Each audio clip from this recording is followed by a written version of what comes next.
Buenos días a todas, a todos.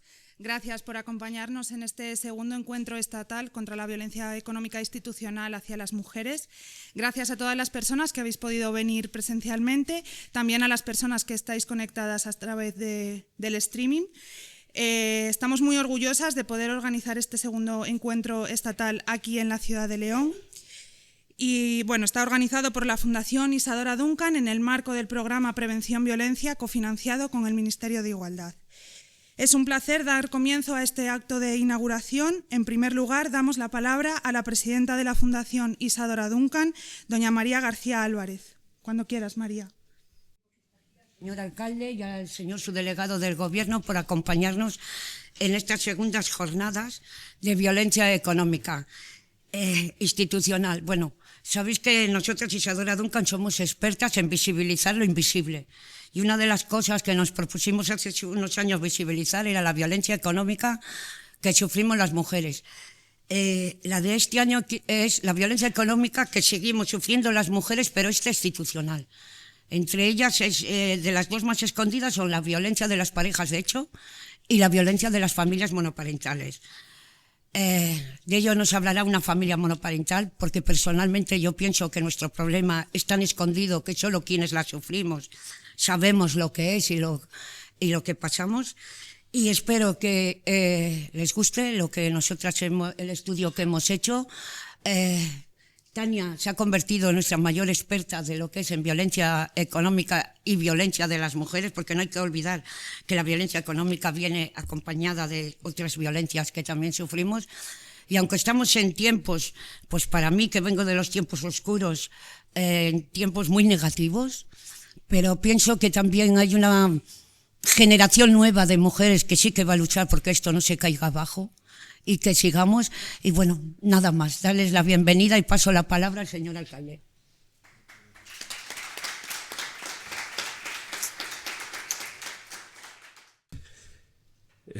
Como decía, daros la bienvenida a este encuentro con el que iniciamos los actos del Día Internacional de la Mujer, y lo hacemos de la mano de una de las entidades que más ha defendido los derechos de la mujer. También su papel en la sociedad y, por supuesto, la asistencia para cuando esos derechos son violentados, sea quien sea el autor de esa agresión o vulneración. 40 años de dedicación a asistir a las mujeres ha permitido a la Asociación Isadora Duncan tocar todas las perspectivas asistenciales. Creo que en este momento no hay ninguna vertiente de la necesidad de las madres solteras o de las familias monoparentales que no atienda o haya atendido la Fundación Isadora Duncan. Este es uno de sus méritos, pero no el único. Su mérito es conseguir abrir cada año nuevas perspectivas que abordan la asistencia a la mujer y a la familia, que recae en la mayor proporción siempre sobre ellas en todo aquello que tiene que ver especialmente con los cuidados o con cualquier tipo de acción que, como digo, es una sobrecarga, un sobrepeso sobre la mujer. El reconocimiento y aplauso prácticamente unánime que ha recibido la Fundación está totalmente justificado en la labor realizada, que se ha adaptado siempre a las necesidades que las mujeres a las que asesoraban, atendían y guiaban. Mérito suyo es también su contribución a la consecución de las modificaciones legislativas que propugnaban para eliminar cualquier tipo de discriminación para ellas y para conseguir también una igualdad con el resto de modelos de familia que cuando la Asociación Isadora nació se antojaba utópica y hoy es una realidad casi completa. Casi porque la brecha salarial y laboral sigue ahí, como nos recuerda con contundencia la cifra de parados que hemos conocido ayer. Esa tasa que refleja que en nuestra provincia 21.205 personas siguen paradas, de las que el 58,5% son mujeres, porque nos sigue azotando la violencia machista con voces cada vez más altas y peligrosas que la niegan, porque el peso de las familias sigue recayendo sobre las féminas, porque no hay suficientes programas de conciliación, y por decenas de razones siguen siendo necesarias e imprescindibles jornadas como la de hoy que nos permiten establecer medidas correctoras. Por eso hoy, como en decenas de ocasiones previas, quiero mostrar mi agradecimiento a todas las mujeres que han hecho de Isadora Duncan lo que es hoy, a todas las socias, a las juntas directivas, a todas las formadoras, monitoras, a todas esas mujeres pioneras que abren caminos que han hecho no solo más fácil la vida de las familias monoparentales y la sociedad en la que se desarrolla. Mi agradecimiento como alcalde asimismo a todas las personas que hoy asistís a estas jornadas mostrando vuestro interés y el compromiso por el derribo de las barreras contra la mujer y por la lucha de la igualdad. Juntos, desde el Ayuntamiento, hemos colaborado en decenas de ocasiones y espero que siga siendo así con nuevas iniciativas que cumplan con el reto y el compromiso ante todo de la justicia social. Muchas gracias a todas y os deseo un feliz debate y dar las gracias y darme agradecimiento a María siempre por estar ahí como cabeza de lanza en esta defensa y en esta lucha por la igualdad. Muchas gracias.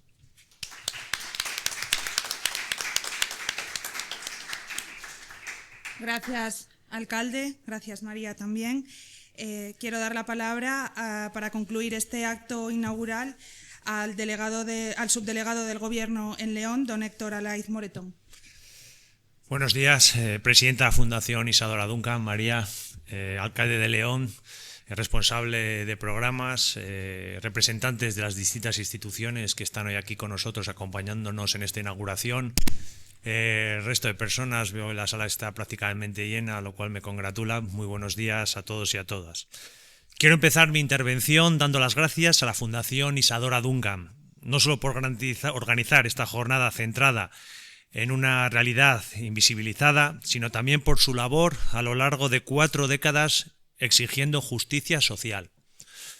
Y precisamente justicia social es lo que se busca en este encuentro, que establece un espacio de reflexión, análisis crítico y compromiso para avanzar hacia la erradicación de una forma silenciosa pero profundamente dañina de violencia machista que aún atraviesa nuestra sociedad, la violencia económica, y en especial la que se manifiesta desde estructuras o prácticas institucionales.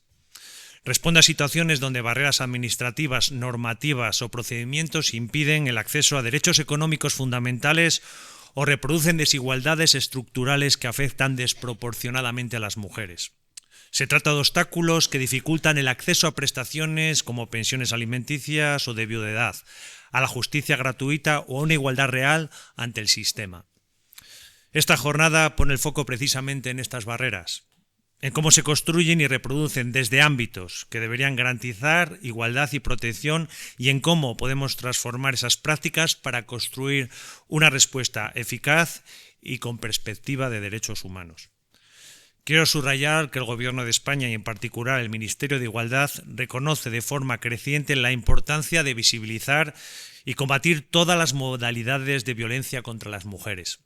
De este modo, la última macroencuesta de violencia contra la mujer ya incorpora de forma explícita la violencia económica dentro de los ámbitos de análisis de violencia de género, visibilizando así una realidad que durante demasiado tiempo ha permanecido invisible para estadísticas oficiales. En este mismo sentido, la Delegación del Gobierno contra la Violencia de Género desarrolla investigaciones propias sobre violencia económica para profundizar en su naturaleza, causas y consecuencias y facilitar herramientas que permitan una mejor detección y prevención. Sabemos, además, que la violencia económica es una de las manifestaciones de violencia machistas que más influye en la autonomía material de las mujeres. Puede expresarse a través del control de recursos financieros, impedimentos para trabajar, impago de pensiones y otras formas de dependencia económica. A pesar de su impacto, hasta ahora ha sido menos visible y en muchos casos menos atendida por los sistemas institucionales de respuesta. Pero este encuentro es tan relevante porque visibiliza, analiza y propone soluciones concretas, acercando a expertos, profesionales y agentes de cambio para debatir, compartir buenas prácticas y generar propuestas que puedan traducirse en mejores políticas públicas y respuestas institucionales más sensibles y eficientes. Desde el Gobierno de España reafirmamos nuestro compromiso con la igualdad real entre mujeres y hombres y con la erradicación de todas las formas de violencia contra las mujeres. Sabemos que la violencia económica no solo es una forma de violencia de género, sino también es una barrera para la libertad, la dignidad y la autonomía de las mujeres. Reconocerla, medirla y actuar con determinación es una obligación ética y legal que debemos cumplir desde todas las instituciones. Reitero mi agradecimiento a la Fundación Isadora Duncan, a todas las ponentes y participantes y a cada una de las personas aquí presentes por su compromiso con esta causa esencial. Les animo a participar activamente en cada sesión, a compartir experiencias y propuestas y a trabajar para que las conclusiones de este encuentro se traduzcan en medidas concretas que mejoren la vida de las mujeres en todo el Estado. Muchísimas gracias a todos y ha sido un placer estar hoy aquí.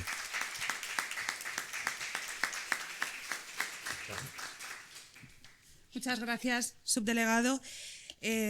Confiamos que este segundo encuentro sea una vez más un espacio de aprendizaje, reflexión y diálogo con el objetivo de visibilizar, analizar y debatir las distintas formas de violencia económica, tanto institucional como estructural, que nos afectan a las mujeres. Queremos poner el foco en aquellas prácticas y obstáculos que desde las propias instituciones dificultan el acceso a derechos económicos fundamentales y contribuyen a perpetuar situaciones de desigualdad y vulnerabilidad económica en la vida de las mujeres. Gracias a las autoridades que han inaugurado este acto, gracias a las autoridades que nos acompañan en esta apertura, y damos comienzo a este segundo encuentro contra la violencia económica institucional hacia las mujeres. Gracias.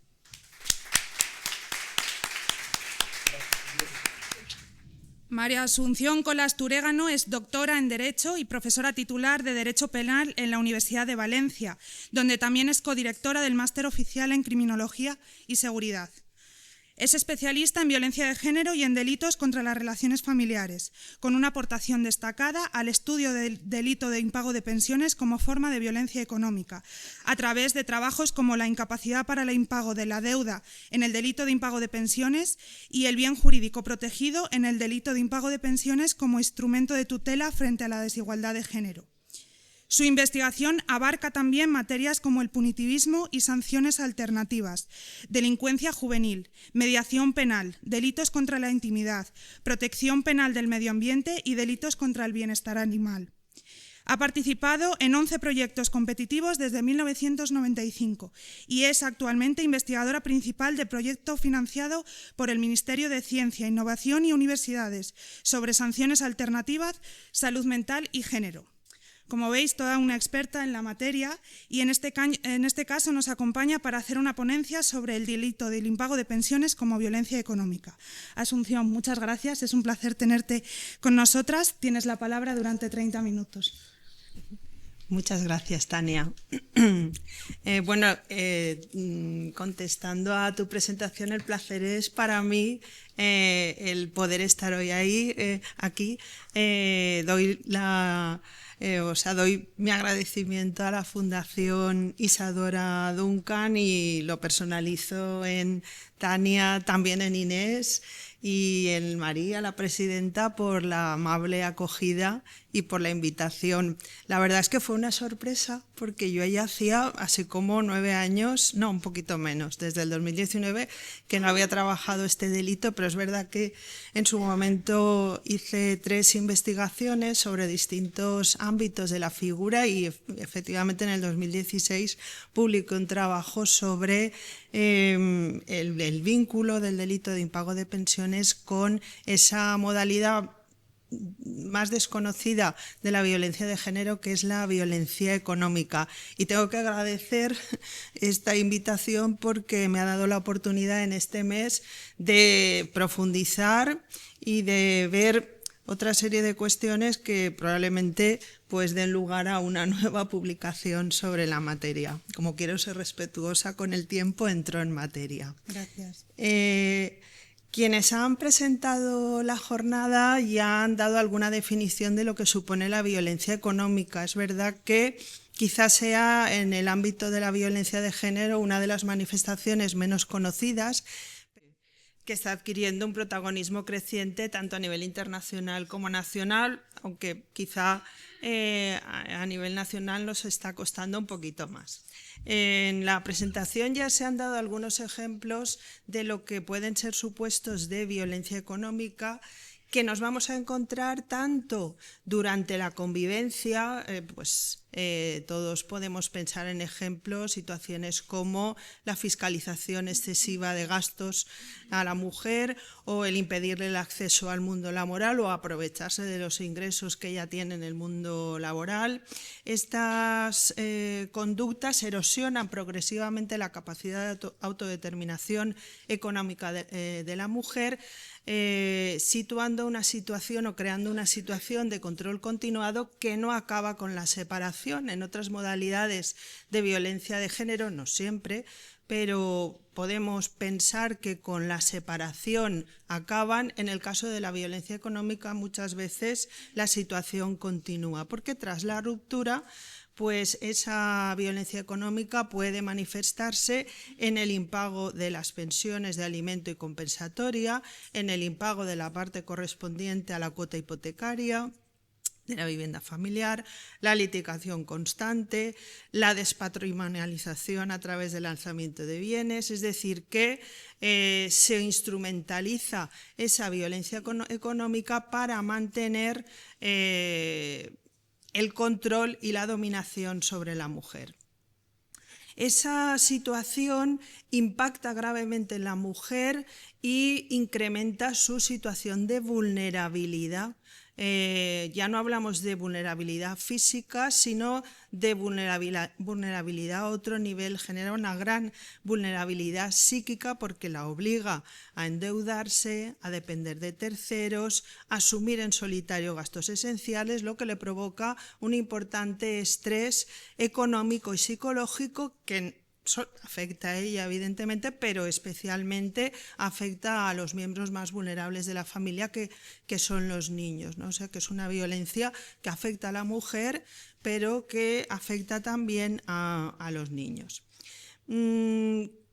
Aunque es un concepto relativamente novedoso, lo cierto es que en el panorama internacional ya ha sido recogido este concepto por textos internacionales muy relevantes. Para empezar, ya en el Convenio de Estambul, el Convenio del Consejo de Estado de 2011, se reconoce expresamente como una forma, una de las modalidades que puede presentar la violencia de género, junto con la física, la psicológica, la sexual, la violencia económica, especificando que es una modalidad de violencia bien porque se quiera mantener la discriminación a la mujer, bien porque, y es un caso que se da de manera muy clara en el delito de impago de pensiones, que afecta de manera desproporcionada a la mujer. El delito de impago de pensiones, como luego vamos a ver, no es en sentido estricto un delito de género, pero si hacemos un estudio estadístico de su aplicación por parte de los tribunales,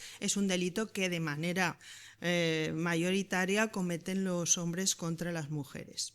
En una dirección muy similar, desde la ONU, el Convenio para la Erradicación de todas formas de violencia contra la mujer del año 2017 vuelve a mencionar la violencia económica y muy recientemente se ha aprobado una directiva de la Unión Europea, la 2024/1385, sobre violencia contra las mujeres, que reconoce, en la línea de los anteriores textos internacionales, que la violencia de género puede ser física, psicológica, sexual, pero también económica.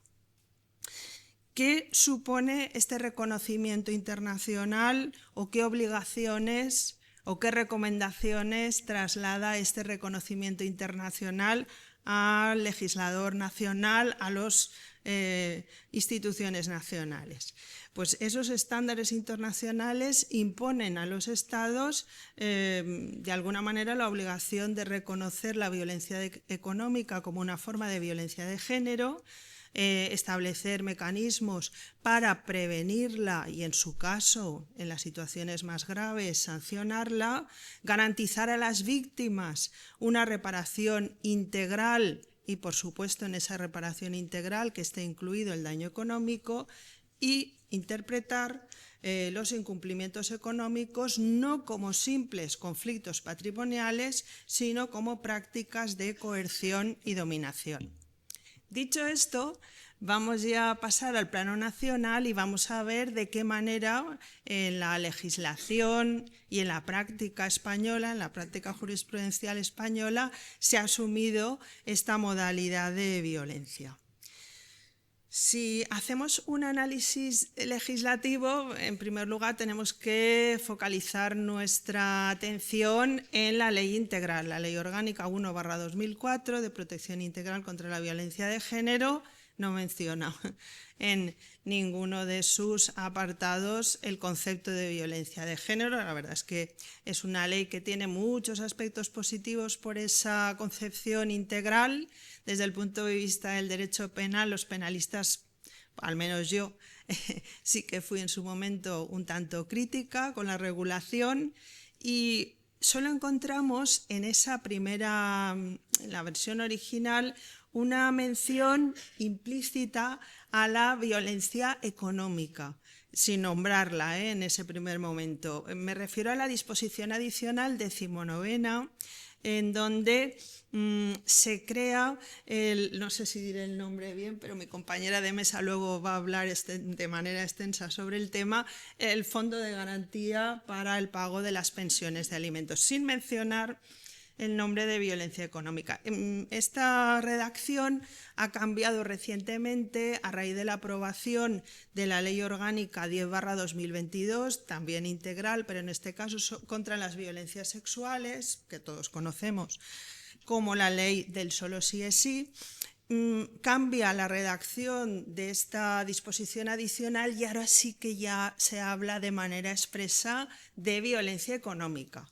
Pero a nivel legislativo, ni en lo que es la ley integral, ni como luego veremos en el Código Penal, tenemos un tipo específico de violencia económica. Sí que es verdad, no lo he recogido en la presentación, pero hay que recordar que en el Pacto de Estado contra la Violencia de Género del año 2017 sí que hay ya una mención explícita a la violencia de género, y como se ha recordado por parte del subdelegado de Gobierno, en los últimos textos, encuestas del Ministerio de Igualdad, sí que aparece ya como un apartado específico el de la violencia económica. En la jurisprudencia, y bueno, también he de decir que en la doctrina, aunque tampoco lo he reflejado en la presentación, sí que se ha ido asumiendo este concepto. Antes de que se recogiera por parte de la jurisprudencia penal, en otros órdenes jurisdiccionales ya se empezó a manejar. En concreto, encontramos sentencias de la jurisdicción social en que, del Tribunal Superior de Justicia de Canarias o del Tribunal Superior de Justicia de Madrid de los años 17 y 19, en las que se aprecia violencia económica en situaciones de desatención deliberada y prolongada, y llegan a fundamentar en esa situación de desatención continuada el reconocimiento de pensiones de viudedad. Si pasamos a la jurisdicción penal, pues hay que destacar dos sentencias que tienen un gran valor. Una de ellas es del Tribunal Supremo y es la sentencia 239/2021 de 17 de marzo, que es la primera sentencia de este tribunal que utiliza el concepto de violencia económica de género para definir o calificar el delito de impago de pensiones o impago de prestaciones económicas. En esta sentencia se indica que el impago doloso y sistemático de alimentos como violencia económica, particularmente en un caso en que el incumplimiento se insertaba en un patrón más amplio de dominación o represalia. En el caso concreto que se juzgaba, se trata de una pareja que se separa y el marido, que era empresario, pues comienza a despatrimonializar la empresa, pasa todos los bienes de la misma a otra empresa que había creado con su actual pareja, con lo cual deja de pagar tanto la correspondiente pensión de alimentos a los hijos como, muy importante, lo que se había fijado en el convenio regulador aprobado por el juez, las cuotas hipotecarias, y eso lleva a la mujer a tener que, aparte de mantener a los hijos, tener que hacer frente ella sola al pago de la cuota hipotecaria, porque si no se hubiera visto abocada a un desahucio. La segunda sentencia que quiero mencionar es la sentencia del Juzgado Penal número 2 de Mataró, de ese mismo año, pero en este caso de julio de 2021, en donde también la juez que dicta la sentencia, que si no he consultado mal, participó el año pasado en el primer encuentro. En este caso tiene un matiz diferencial, también se condena, en la anterior se condenó por alzamiento de bienes, que muchas veces se instrumentaliza para cometer el delito de impago de pensiones, se condena por alzamiento de bienes y por impago de pensiones. En este segundo solo se condena por impago de pensiones, pero había un historial previo de delitos de maltrato. Entonces, la juez en su sentencia considera que ese impago prolongado de alimentos no puede ser considerado un mero incumplimiento económico, sino que es una forma de violencia económica de género que se presenta como continuación del maltrato previo. Quizá lo interesante y novedoso de esta sentencia es que la juez, haciendo uso de la previsión contenida en el artículo 4.2 del Código Penal, propone la incorporación al Código Penal de un tipo específico de violencia económica. No se ha incorporado ese nuevo precepto, pero es algo que nos tiene que hacer reflexionar desde mi campo, desde la doctrina penal, sobre las posibilidades, ¿no?, de incorporar esta figura.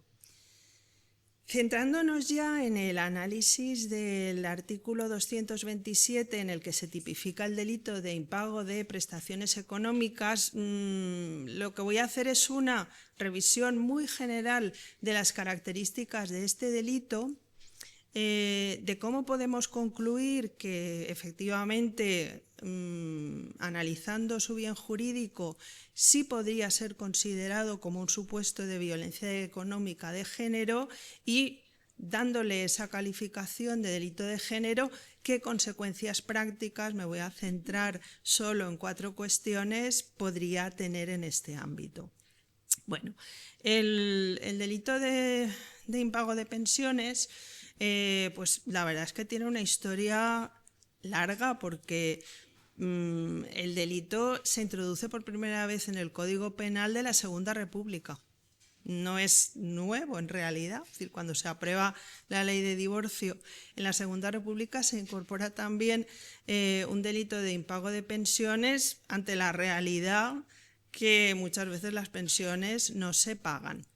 Evidentemente, durante la etapa franquista el delito desaparece y se vuelve a reincorporar en el año 1989 con una estructura muy parecida a la que aparece en pantalla. He reproducido el artículo, a salvo del último apartado.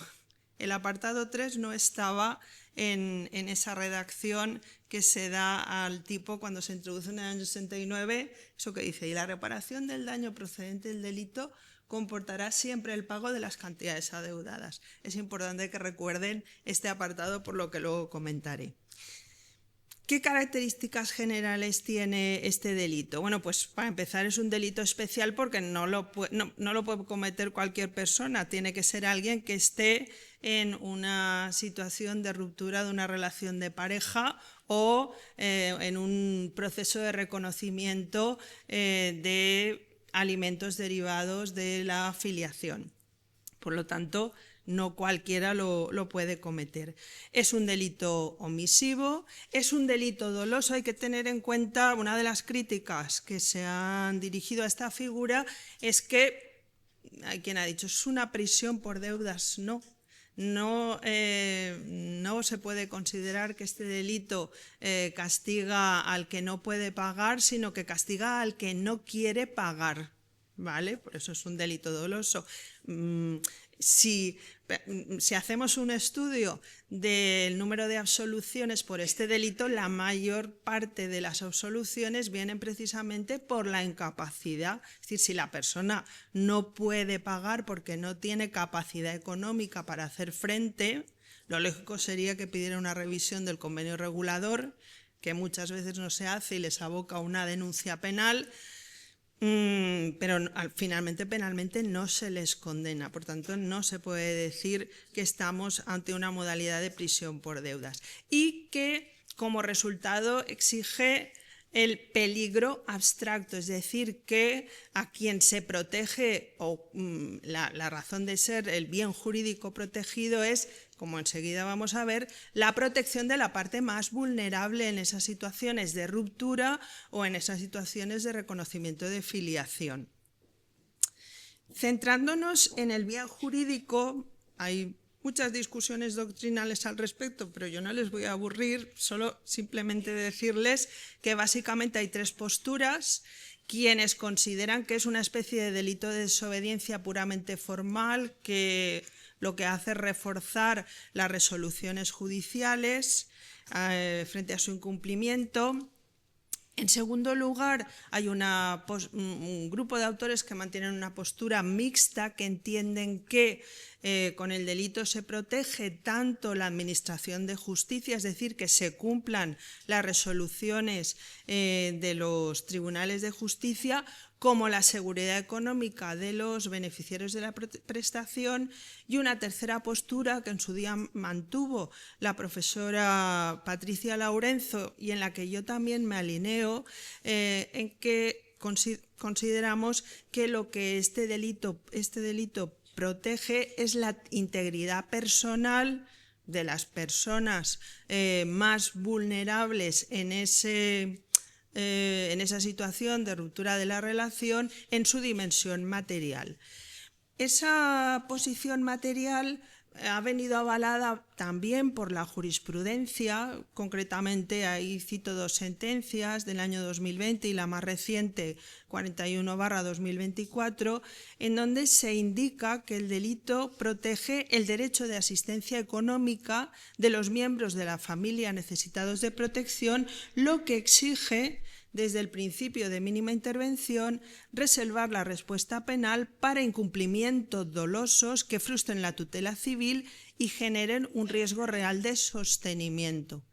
Es decir, que precisamente lo que planteamos es una intervención estricta para los casos más gravosos que coloquen en una situación complicada a determinados miembros de la familia.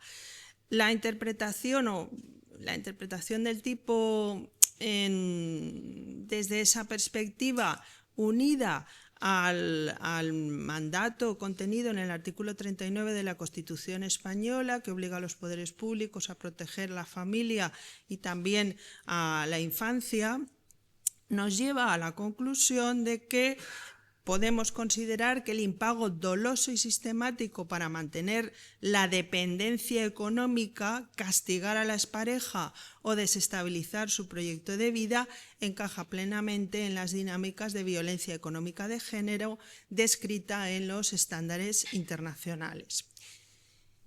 ¿Y qué consecuencias prácticas puede tener esto? El concebir que el delito de impago de pensiones o impago de prestaciones económicas puede ser visto como una modalidad de violencia de género. En el ámbito de las consecuencias prácticas, yo me voy a centrar solo en 4 aspectos muy concretos. Seguramente, si tuviera más tiempo para pensar, pues encontraría más situaciones que se van a poder plantear, pero en el mes corto que he tenido me he centrado en analizar 4 cuestiones. En primer, que son las que vamos a ver y con las que concluiré mi ponencia. La posibilidad de aplicar a esta figura la agravante de discriminación por razón de género, la competencia, qué tribunales son los, o qué, mejor dicho, qué secciones, con la nueva denominación, ahora lo veremos, serían los competentes para instruir estos delitos. La delimitación del concepto de agraviado, quién tiene la legitimación para denunciar. Luego veremos que el delito es un delito semipúblico, exige denuncia y solo puede denunciar el agraviado. Y finalmente, el alcance de la responsabilidad civil. ¿Vale? En primer lugar, la agravante de discriminación por razón de género. El delito de impago de pensiones, como sabrán los juristas que hay en la sala, no es en sentido estricto un delito de género. La serie de figuras que incorpora la Ley Orgánica 2004 al Código Penal sí que tienen esa característica, que solo el hombre puede ser sujeto activo, solo la pareja o expareja sujeto pasivo. El delito de impago de pensiones puede ser cometido tanto por el hombre como por la mujer, y la realidad judicial así nos lo dice, aunque como yo adelantaba antes, desde el concepto de violencia de género que se da en el Convenio de Estambul y que se reproduce en nuestros textos, sí que podemos hablar de delito de género porque la realidad judicial nos dice que afecta de manera desproporcionada a las mujeres. ¿Vale? Entonces, en esos casos, cuando se está juzgando un supuesto en el que se ve con claridad que se está utilizando el impago como instrumento para mantener la dominación de la mujer, pues a lo mejor nos tendremos que plantear, o los abogados que lleven un proceso sobre este delito, la posibilidad de aplicar esta agravante. Porque si se dan las condiciones de aplicación de la misma, ¿no?, a los autores que la han estudiado, por ejemplo, la profesora Olaizola Nogales en el año 2019, desde una concepción objetiva del agravante, ella dice que si el hecho probado refleja un resultado discriminatorio en un contexto de asimetría y control, unido a la conciencia del autor sobre ese contexto discriminatorio, sí sería factible la aplicación del agravante. Jurisprudencialmente, en lo que yo he podido investigar en este mes, yo no he encontrado ninguna sentencia en que se haya aplicado el agravante. No la hay, ¿verdad? Incluso en las que efectivamente hablan de violencia económica no se lo plantean.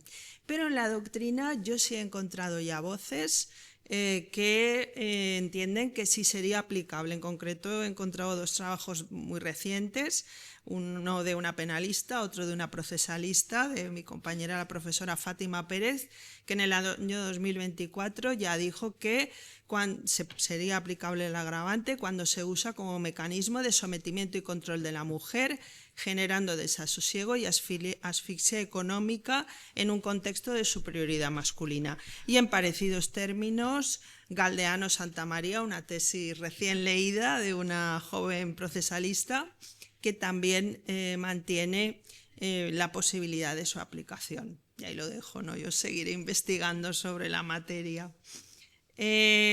Segunda cuestión, la competencia para instruir. ¿Vale? Aquí venimos de un debate que surgió a raíz de la dicción del artículo 87 ter, de la Ley Orgánica del Poder Judicial, que establecía la competencia de los juzgados sobre violencia, los juzgados de violencia sobre la mujer, que sí que es verdad que hace una referencia a los delitos contra las relaciones familiares, pero existía unanimidad tanto en la Fiscalía como tribunales, como incluso en la doctrina, que solo serían competentes para instruir de un delito, en este caso de impago de pensiones, si venía unido, si la víctima de este delito lo era también de un delito de violencia de género, ¿vale?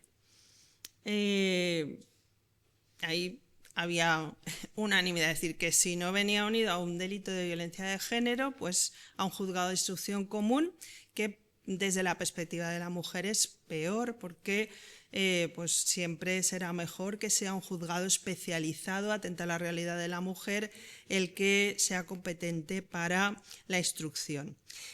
La situación jurídica puede haber cambiado, aunque ya digo que aquí también hay opiniones contradictorias, con la aprobación, la reforma que ha supuesto la Ley Orgánica 1/2025, que ahora ha cambiado hasta la denominación de los juzgados y su competencia, porque ahora ya no son juzgados, sino secciones de violencia sobre la mujer del Tribunal de Instancia, y que además han asumido más competencias.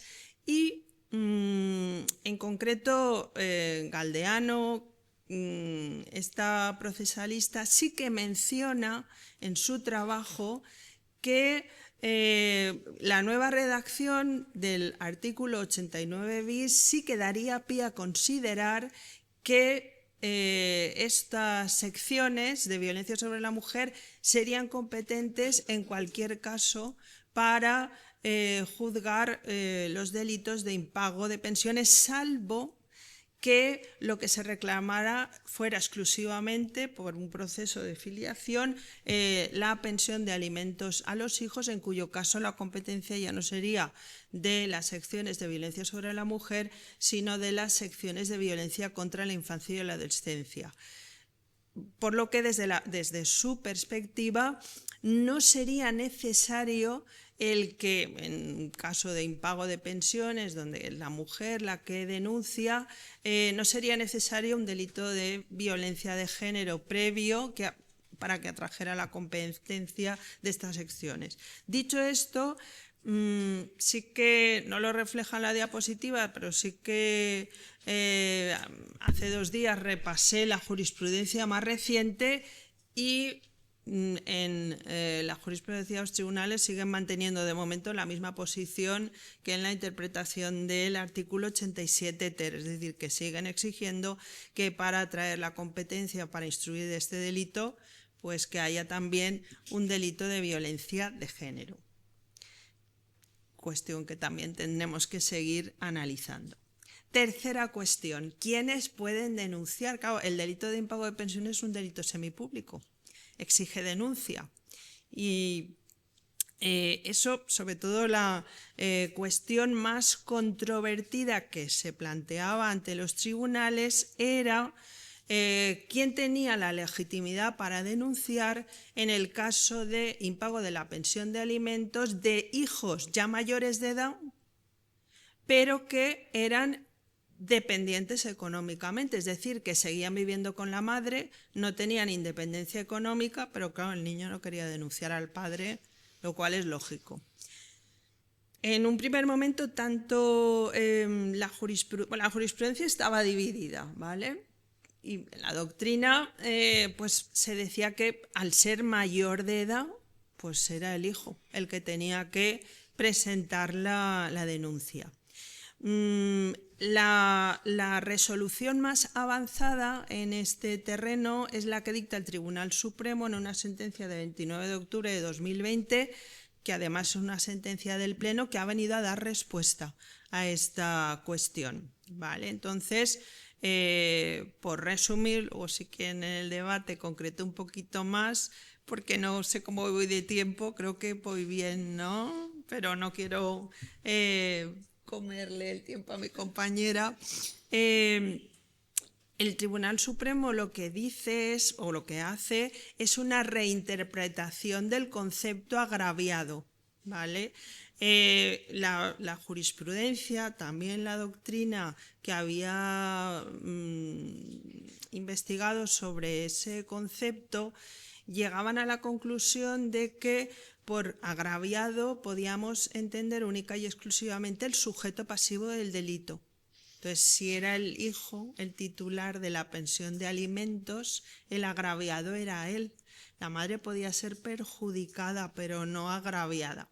Sin embargo, el Tribunal Supremo en esta sentencia sí que da por válida la denuncia de la madre que soporta esos gastos que no son cubiertos por la pensión que no se paga, al considerar que la madre tiene un interés legítimo, jurídicamente digno de protección, por lo que debe ser considerada agraviada a efectos de la aplicación del artículo 228 del Código Penal. Tanto, digamos que el Tribunal Supremo ha venido a solucionar ese problema práctico que se encontraban muchas mujeres que no podían denunciar y que paralelamente el hijo, pues muchas veces, aunque el padre no pagara la pensión, no querían denunciar a su padre.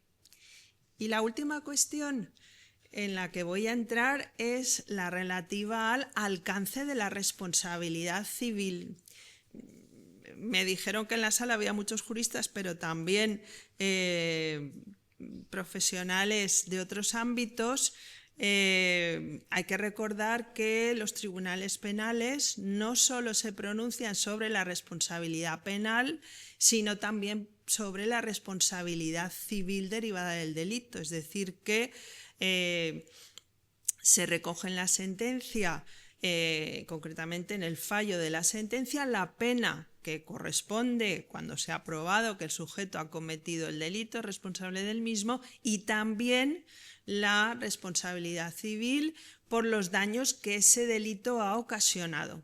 ¿Vale? Esto generó un debate muy interesante. Les recordaba yo o les indicaba que recordaran el párrafo tercero del artículo 227, en el que se dice que las sentencias condenarán de manera expresa al pago de las cantidades indebidas. ¿Por qué hace esto el legislador cuando incorpora la figura al Código Penal del 95?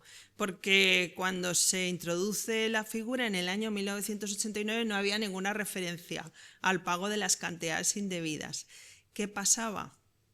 Pues que el pago de esas cantidades adeudadas técnicamente no se podía considerar responsabilidad derivada del delito, era el incumplimiento de una obligación previa, una obligación ex lege previa, y por lo tanto no era un daño que derivara directamente del delito. El delito de impago podía haber causado un daño moral, por ejemplo, pero esas cantidades que no se habían pagado antes no se incluían en el concepto de responsabilidad civil. Y entonces eso causaba muchos problemas a las mujeres que se encontraban con una sentencia condenatoria, pero que tenían que ir luego a la jurisdicción civil otra vez a exigir el pago de esas cantidades. Eso motivó a que la verdad que era una solución técnica correcta, ¿vale? Pero desde el punto de vista práctico y desde el punto de vista de la economía procesal, y diría también desde un punto de vista victimológico, no tenía sentido, ¿no?, haber creado un delito para luego que tuviera que pelear en dos jurisdicciones, no tenía sentido. Y por eso el Código Penal del 95 incluye ese párrafo tercero, con lo cual ese problema lo solucionamos. Otra cuestión en la que la jurisprudencia ha avanzado bastante en la protección a la mujer en este ámbito. Digo mujer, ya digo, no porque el delito lo pueda cometer solo el hombre, sino porque proporcionalmente suelen ser ellos los que mayoritariamente incumplen. Se concibe como un delito de tracto sucesivo acumulatorio. ¿Y eso qué significa? Pues que se pueden reclamar todas las cantidades adeudadas hasta el momento del juicio oral. Aquí se dice, ¿no podría eso vulnerar el principio de contradicción? Se indica en la jurisprudencia, también la Fiscalía General del Estado mantiene esta postura. No, sí, en su escrito de acusación se indica, con lo cual cabe la posibilidad de defenderse frente a esa petición por parte de la defensa. En segundo lugar, otra cuestión que ha quedado clara, que el Tribunal Supremo dejó clara en una sentencia del año 2020, es respecto a las cuotas hipotecarias. El delito no solo es el delito de impago de prestaciones económicas, de aquellas prestaciones económicas que se hayan quedado determinadas en un convenio o en una sentencia, o sea, ha de ser aprobado judicialmente o en la sentencia. En esa sentencia del 2020, el Tribunal Supremo dice que la cuota hipotecaria es una parte de los alimentos de acuerdo con lo que indica el artículo 142 del Código Civil, y que además afecta a un derecho fundamental, que es el derecho a la habitación, a la vivienda, en la mayor parte de los casos de la mujer, pero también de los niños. Y por lo tanto no hay problema para considerar que integraría el impago de esa cuota el delito. Sí que es verdad que si se reclaman pensiones que ya han prescrito civilmente, no se pueden resucitar en vía penal. Es decir, que si ha prescrito no se puede reclamar el pago, y en la última jurisprudencia se reclama que además del pago de esas cantidades impagadas con sus correspondientes intereses, se hagan eco los tribunales también del daño social de ese quebranto que implica para la mujer fundamentalmente el haber estado sometida durante este tiempo que ha durado los impagos a esa situación de violencia económica. Es decir, que se recoja en el capítulo de la responsabilidad civil no solo las cantidades impagadas, sino también el daño moral y social. En conclusión, y con esto sí que ya acabo, bueno, el impago doloso puede actuar como mecanismo de control para continuar el maltrato tras la ruptura. Los estándares internacionales reconocen que el impago puede ser violencia económica de género, así también se ha reconocido por algunas de los pronunciamientos jurisprudenciales en nuestro país. El artículo 227 protege la subsistencia y dignidad material de los miembros vulnerables, y cuando el impago se usa para dominar, afecta también a la igualdad y autonomía de la mujer. Hay que estudiar, hay indicios de que podríamos aplicar en algunos casos la agravante de discriminación por género. Hay que investigar también la competencia para instruir este delito de las secciones de violencia sobre la mujer. El Tribunal Supremo nos ha dicho que el progenitor con el que vive el hijo mayor de edad, normalmente la mujer, puede denunciar, tiene legitimidad para denunciar los impagos. Y luego la responsabilidad civil incluye todas las prestaciones impagadas no prescritas hasta el momento del juicio oral, y la jurisprudencia debería avanzar o se debería ir solicitando no solo el impago de esas cantidades adeudadas, sino también una reparación integral incluyendo el daño moral y social. Pues muchas gracias por su atención y pues quedo a la disposición del auditorio para...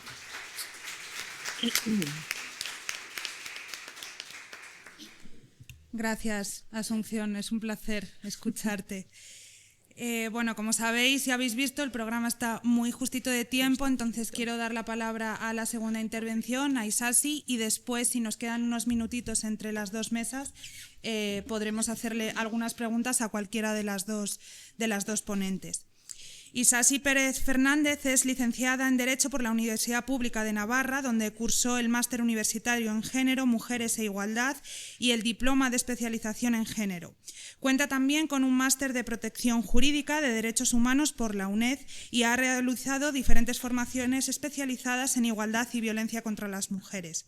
Actualmente es técnica de igualdad en el Ayuntamiento de Estela Lizarra, y fue beneficiaria de la beca de la Defensoría del Pueblo de Navarra para la Asistencia Jurídica.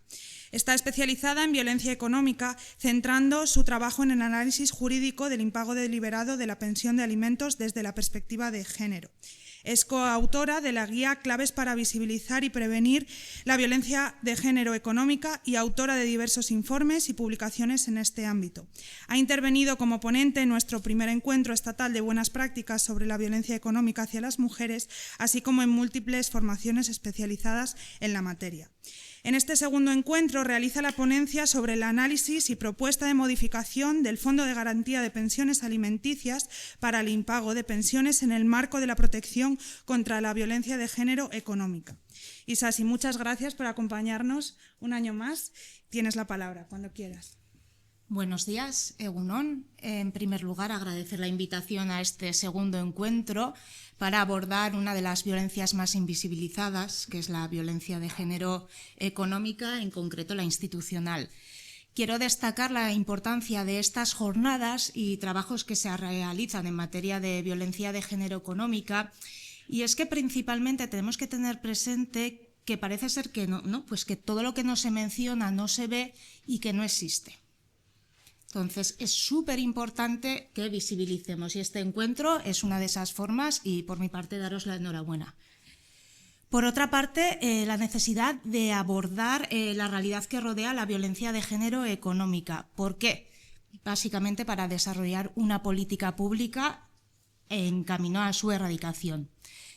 Y dentro de este marco quiero recordar que la violencia de género en general tiene un origen histórico y que en su base están las relaciones de poder y dominio patriarcales y que es la manifestación de las desigualdades y las discriminaciones hacia las mujeres, ¿vale? Por el solo hecho de serlo.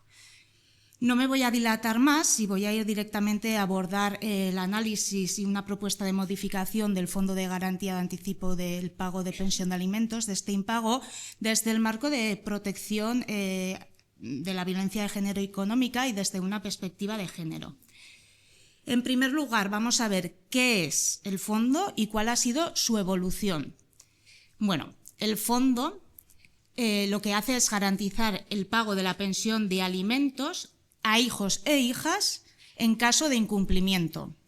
Es una protección subsidiaria del Estado hacia menores de edad y que son afectadas o afectados por el impago de la pensión de alimentos reconocida en el artículo 142 del Código Civil y tiene que haber una resolución judicial firme, ¿vale?, a la hora de acceder.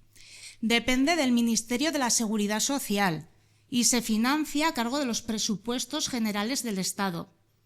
Y se prevé el reembolso de las cantidades que el fondo hace frente, reclamando a la parte deudora. La evolución del impago de este fondo ha sido muy extensa hasta que llegamos al texto original de la disposición adicional 19ª de la que ha hablado mi compañera, de la Ley Orgánica 1/2004 de Medidas de Protección Integral contra la Violencia de Género. Y este texto original en su día hablaba que el Estado tiene que garantizar el pago de alimentos impagados a menores de edad y reconocidos en convenio judicial aprobado o en resolución judicial. Y tendrán en cuenta las circunstancias de las víctimas de violencia de género. Menos mal, está dentro de una ley de medidas de protección integral contra la violencia de género. Y hablaba que habrá una legislación específica que concretará el sistema. Bien, la actividad parlamentaria ha sido extensa, ¿vale?, en torno al Fondo de Garantía de Anticipo de Pensiones, tanto antes de su aprobación como posteriormente para su modificación. Ya en 1987, en el libro de actividad, de actividad parlamentaria, encontramos 10 proposiciones de ley, 3 proposiciones no de ley, una proposición no de ley en comisión, 5 preguntas al Gobierno con respuesta escrita y 2 preguntas orales al Gobierno. Quiero pararme en una de las respuestas escritas que da el Gobierno de España en el 2004 y dice lo siguiente: no limitar el fondo solo a la violencia de género. Creo que es una afirmación atrevida y que tiene un componente muy actual, y es que si atendemos a la realidad del impago de pensión de alimentos, yo me atrevo a afirmar que es un delito preeminentemente con una criminalidad masculina.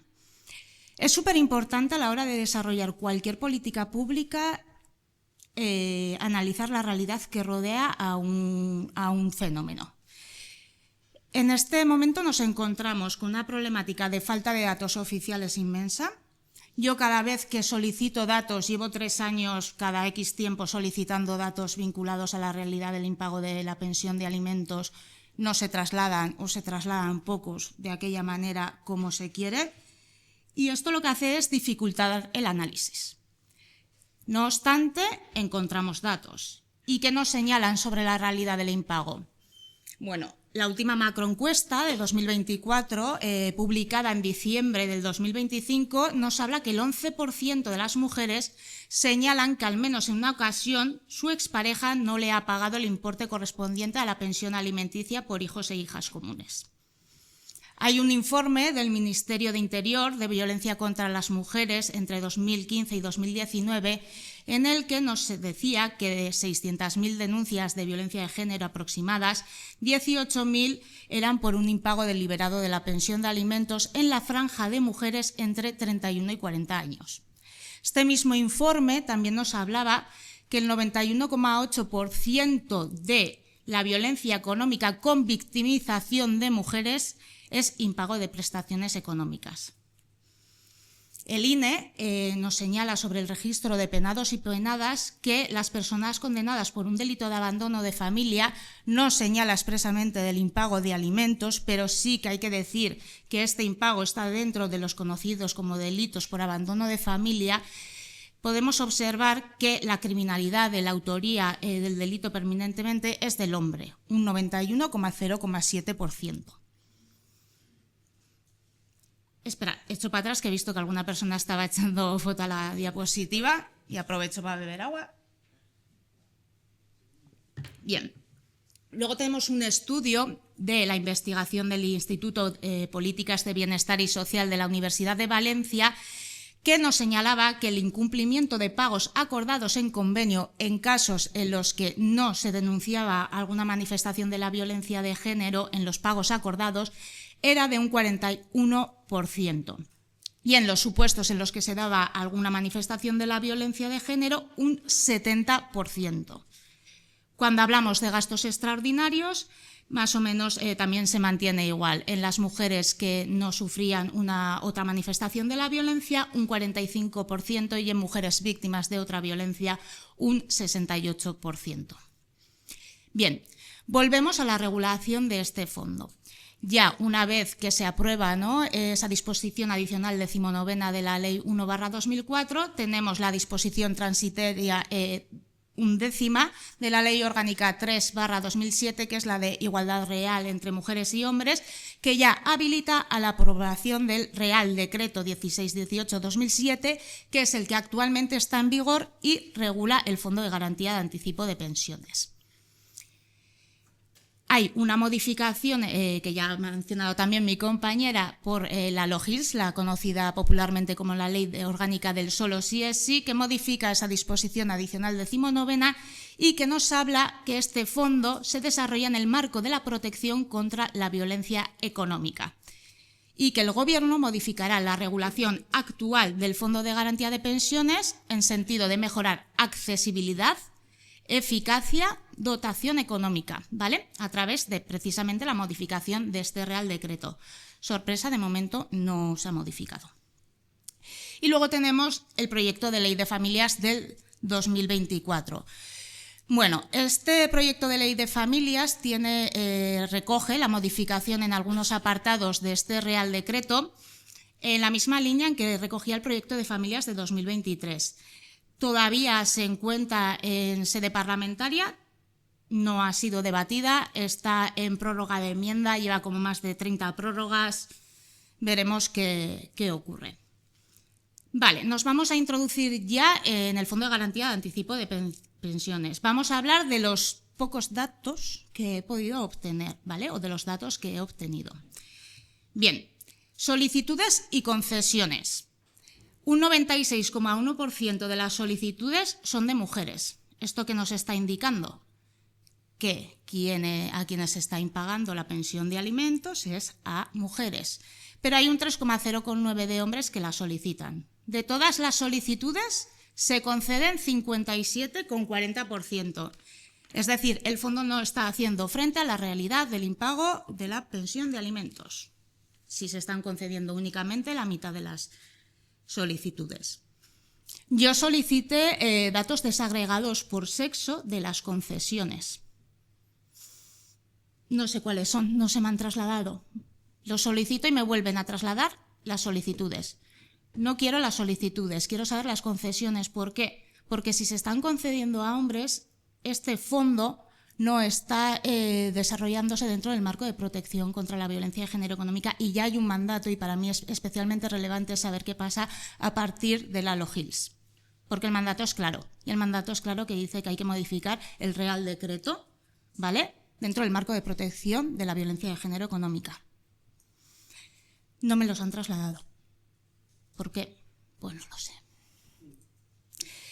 La evolución de las solicitudes y las concesiones, se ha visto el subtítulo de la ironía, ¿no? O sea, por si acaso.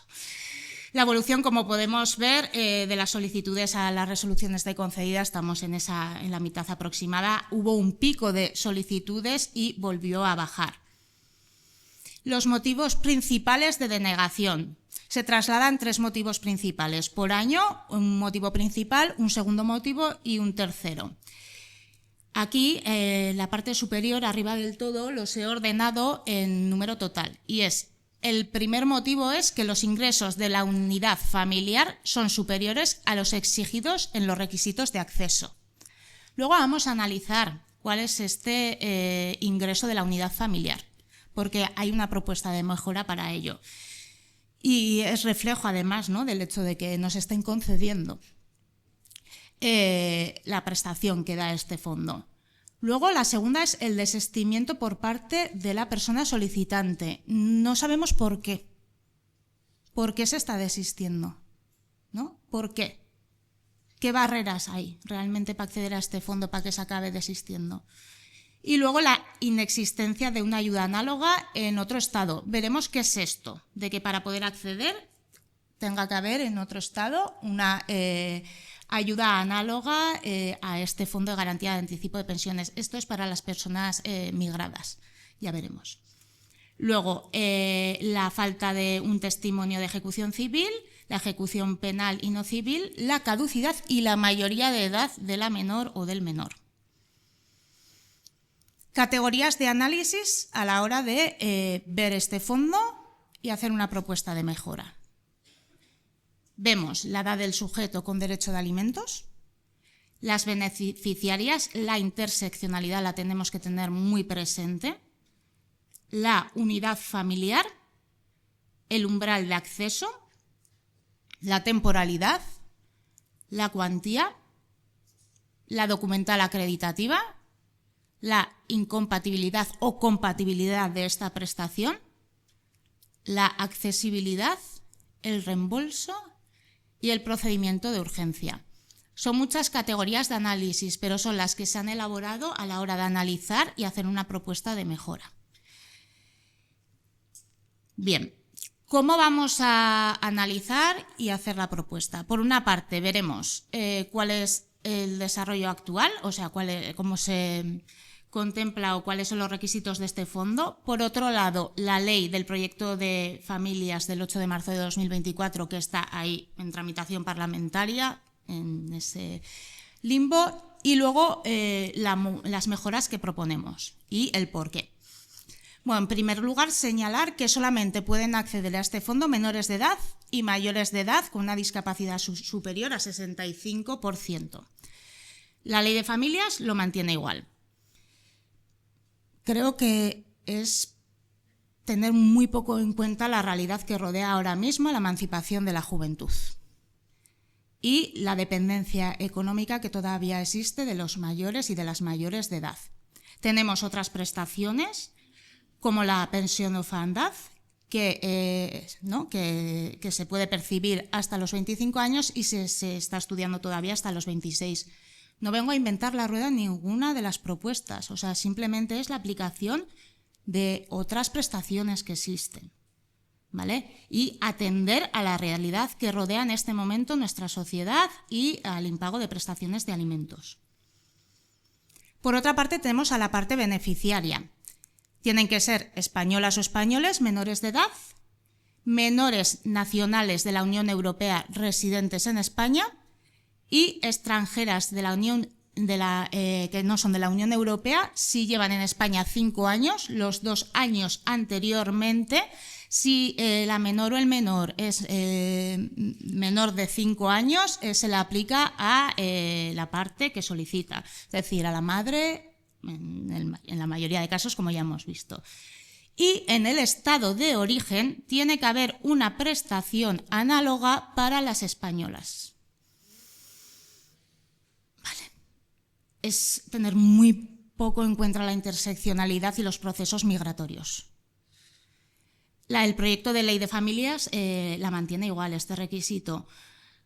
Consideramos que, teniendo en cuenta la interseccionalidad, acreditando la residencia habitual y permanencia en el territorio español durante la prestación, sería suficiente. Por otra parte, tenemos la unidad familiar. Se tiene en cuenta a la progenitora y las hijas e hijos menores de edad titulares de un derecho de alimentos. La ley de familias lo mantiene igual. O sea, no se tiene en cuenta a otros sujetos con necesidades que conviven en la familia, ¿vale? Por lo que queda el umbral de acceso máximo más bajo de lo que debería de estar. Nosotras proponemos que se tenga en cuenta a la menor o al menor de edad titular del derecho de alimentos, pero también otras menores o menores a cargo que tienen atribuida la guarda y custodia, así como dependientes económicamente de hasta un segundo grado que son convivientes, para acceder al fondo, ¿vale? Umbral de acceso. Aquí sí que nos vamos a detener un rato porque, bueno, tela, y vamos a ver aquí cómo se está ejerciendo una violencia institucional económica asombrosa. ¿De qué nos habla el Real Decreto? Que se tiene en cuenta el IPREM y que un 1,5 de coeficiente a la hora de una menor o un menor, y se va incrementando por 0,25 por cada hijo o hija. Esto que supone a día de hoy, que sigue desde 2024 el IPREM en mismas cuantías. Bueno, el IPREM se sitúa en 600 euros. Si hay una menor a cargo, sería 900 euros para poder acceder, es el ingreso de la unidad familiar. Si hay 2 hijas, 1.050, así incrementando 1.200, 1.350 en el caso de 4 hijas e hijos. En la actualidad, el ingreso mínimo vital a 2026 está de la siguiente manera. Un adulta con un hijo, la cuantía del mes son 953,68 euros. ¿Qué pasa? Que existe un complemento a las familias monomarentales de un 22%, por lo cual aumentaría a 1.335,15 euros por una menor a cargo. ¿Qué ocurre también? Que existe un complemento a la infancia. Si la menor es de 3 años, 115 euros. Si es de 3 a 6 años, 80,50 euros. De 6 a 18 años, un complemento de 57,50. Por lo tanto, quedaría de la siguiente manera, teniendo en cuenta el mínimo del mínimo, ¿vale? Que esa menor es una menor entre 6 y 18 años. 1.172,57 euros de ingreso mínimo vital, una mujer con un niño o niña a cargo, 1.450,15 cuando hay 2, bueno, y así en proceso, como veis ahí, 1.727, 2005. ¿Van a acceder una mujer que se encuentra con un ingreso mínimo vital a este fondo? Pues no. O sea, estamos en máximos de pobreza y no podemos acceder a este fondo. ¿Qué ocurre con el proyecto de la Ley de Familias? Nos vuelve a hablar del IPREM en coeficiente de un 1,5 por el primer hijo o hija, por lo tanto lo mantenemos igual, y sí que hay un incremento en 1 por cada hijo e hija, con un límite de no superar 5 veces el IPREM. ¿Cómo quedarían cuantías? Bueno, pues las que veis a continuación. Por una hija o un hijo queda completamente igual. Luego sí que va aumentando a partir del segundo, tercero, cuarto, ¿no? Con el límite de 5. Por un segundo hasta 1.500 euros, por un tercero 2.100, por un cuarto 2.700 y el límite está en 3.000. ¿Qué ocurre? Lo mismo que con la nueva ley de familias, si tienes una hija o 2 hijos a cargo, hijas, pues no vas a poder acceder a este fondo. ¿Cuál es la propuesta que realizamos? Tener en cuenta el mínimo umbral de la pobreza, ¿vale? Que se fija por el INE, revisado por las prestaciones de las comunidades autónomas para el mínimo de la vida digna, con los coeficientes y mínimo del límite propuestos por el anteproyecto de la Ley de Familias. El cálculo quedaría de la siguiente manera. Ya vemos un incremento diferente de 500 euros en lo que respecta a la primera criatura, ¿vale? Respecto a la temporalidad, se puede recibir solamente 18 meses, ya está. Ni por durante la existencia del impago ni nada. El proyecto de la ley de familias nos habla de los 18 meses, pudiendo ser prorrogada de forma indefinida si persiste la situación del impago. La propuesta durante la existencia de la situación del impago, si ya estamos poniendo un límite a la edad de acceso. Porque hay una dependencia económica, igual que pasa con las pensiones de orfandad. Las recibes, pero si ya eres independiente económicamente, se paraliza esa prestación, ¿vale? Es que además, si tenemos en cuenta la cuantía que se puede obtener son 100 euros al mes. Nunca se ha actualizado con el IPC. Es decir, máximo que se puede recibir a día de hoy son 1.800 euros de este fondo. Ya está, por un impago de prestaciones de alimentos. La ley de familias propone una cuantía máxima de 500 euros y si la cuantía fijada es menor, tendrá que ser la resolución judicial la que fije la cuantía del anticipo del Fondo de Garantía de Anticipo de Pensiones. Perdón. Si la cuantía fijada fuese menor, la que se fija. Ya está, ¿vale? Y luego, dentro de la mejora, sí que proponemos, y tenemos que tener súper presente, que la cuantía fijada de los 100 euros está por debajo de las pensiones mínimas fijadas. Nosotras en Navarra tenemos una sentencia de la Audiencia Provincial del 2023 que señala que el mínimo de vida para fijar en las pensiones de alimentos está en 150 euros. Bueno, también trae cola esto, ¿no?, de fijarla en 150 euros.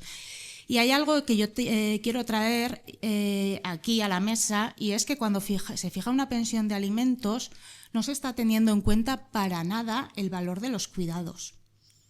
Si atendemos a los datos, las pensiones de alimentos que se fijan para hijos e hijas, ¿vale?, no es para la mujer, para hijos e hijas, pero sí que administra quien cuida, ¿vale?, quien tiene la custodia, que en su mayoría son las mujeres.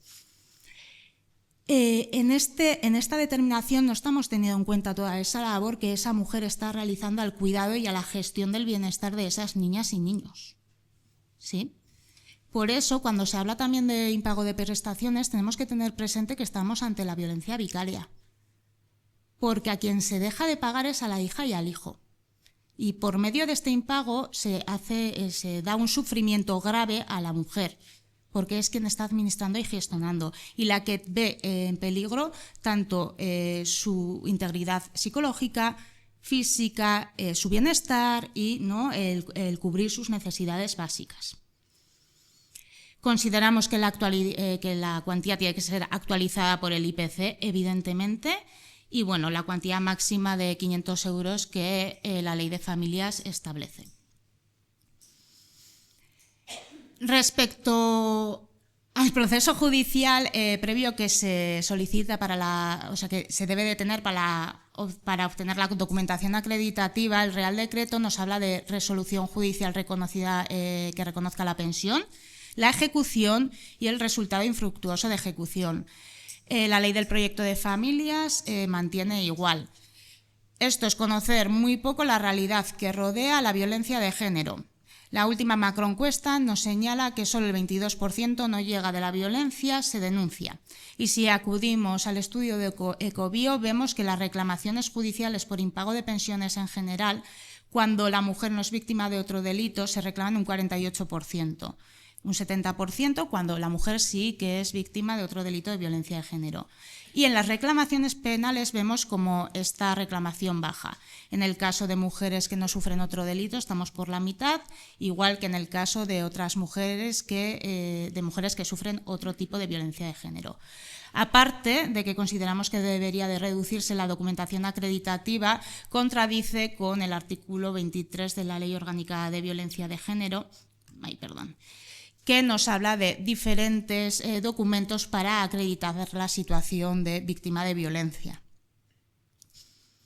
Respecto a la incompatibilidad, nos habla de que es incompatible con otras ayudas. Nuestra propuesta es compatible con otras ayudas y como mínimo la regla de la deducción, ¿vale? Y en cuanto a la accesibilidad, es a instancia de parte, hay un registro de ventanilla única en las delegaciones de Hacienda. Es necesario romper con esos obstáculos de accesibilidad, ¿vale? Tiene que tener una accesibilidad mucho más cercana. Y respecto al reembolso de anticipos, se habla de los abonados. En el proyecto de la Ley de Familias ni siquiera habla de ellos. Nosotras decimos los abonados con recargo, aparte de que se conseguirá realmente este reembolso, si para cuando las mujeres tienen que acceden a este fondo, bueno, ha habido ejecución civil, una declaración de impagos y demás.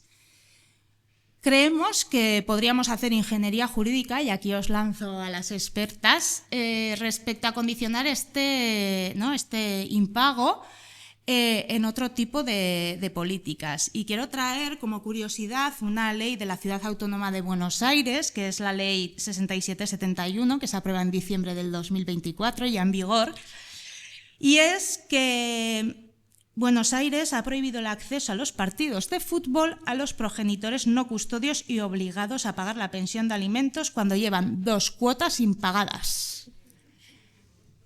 O sea, es una maravilla. Bueno, yo en serio os invito, son 7 folios de ley. No solamente se crea un registro es la Ley 6771 de la Ciudad Autónoma de Buenos Aires, del 12 de diciembre de 2024. Son 7 folios, no es más. Se crea un registro de morosos de alimento de pensiones. Tener en cuenta que el 56% de las madres que viven en Buenos Aires no están recibiendo la pensión alimenticia, tenían un serio problema muy real. Entonces, crean el registro y aquí una serie de condicionantes de tener que acreditar, igual que tenemos en la acreditación de no tener delitos sexuales, ahí ya existe esta acreditación. También no pueden sacarse la licencia de conducir, si no están, tienen que presentar esta acreditación. Y bueno, hay una ingeniería jurídica que a mí me parece muy interesante, que es contraria a medidas punitivas que vemos que no están teniendo ninguna resolución y que podríamos estar abriendo a una política pública diferente desde una perspectiva de género, además, ¿no? Y por último, respecto al procedimiento de urgencia. Hay un procedimiento de urgencia para los casos de violencia de género. Si estamos ante una situación de violencia de género, este procedimiento en estos casos no tendría sentido alguno. Sí que en el caso de ingresos económicos familiares que no superan el 0,5 de ingreso de acceso, es decir, pobreza máxima, que está el ingreso mínimo vital. Por lo tanto, como mejoras, reconocer que estamos ante un delito de violencia de género económica. El impago deliberado de la pensión de alimentos es violencia de género económica y que ahora mismo con el Fondo de Garantía de Anticipos de Pensiones se está ejerciendo violencia de género institucional. Gracias.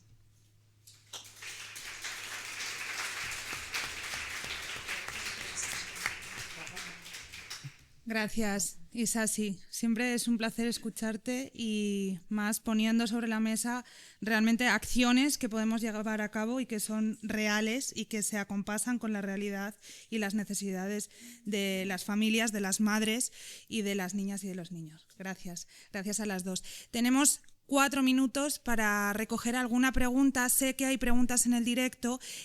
Como ya avisé en los correos electrónicos, vamos a recoger tanto la pregunta como la persona que la hace para poderles enviar por correo electrónico a las ponentes esas preguntas y que las podáis contestar, porque sabéis que el margen de tiempo es muy cortito, pero sí que es importante que resolvamos esas preguntas. Quiero dar la oportunidad a las salas si hay alguna pregunta para ellas, un par de ellas muy cortitas, y si no, pues María, mira, justo.